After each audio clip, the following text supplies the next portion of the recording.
Welcome back.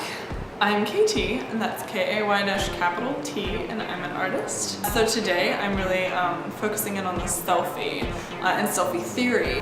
Selfies have undoubtedly been a part of art since the beginning of art. Self-portraits are a form of selfie.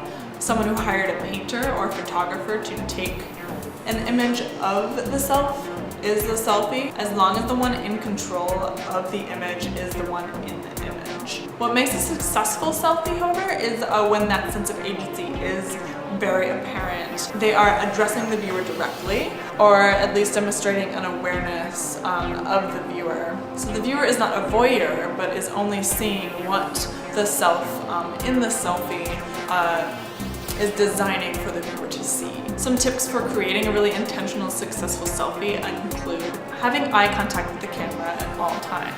And you're creating that relationship with the viewer, but you are still in a position of power. But in the way that the camera and the lens and the screen of the phone or computer are at a disconnect, sometimes the eye contact is a little bit off. But that doesn't negate that sense of power or relationship that you're having with the viewer, because then the viewer is yourself. Eye contact would imply that the face is always present in the selfie.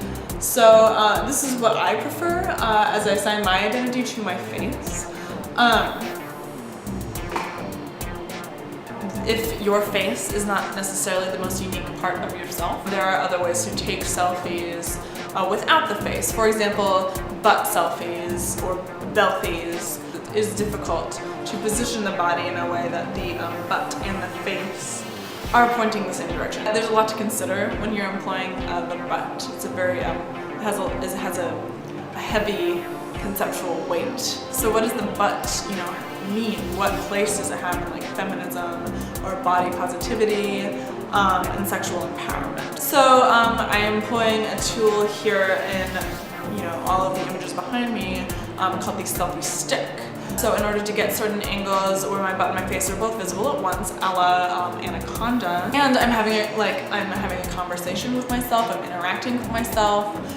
It's very involved, I'm very involved with myself. So like, it's all inclusive, myself, and you, the viewer. So like, there's a lot of inclusion here. They are not narcissists actually. It's really locative and temporal, and it's a really personal aesthetic, so artists are doing it all the time. I've located myself in a more conceptual space rather than a literal space, so that I am interacting with myself in a way that you wouldn't see in a very conventional selfie. So I'm illustrating my existence in time and space as fluid, and thereby allowing myself more agency in how I am presenting myself as both a fetish object and as an individual human being with intent. Well, I have aligned myself more with female gaze.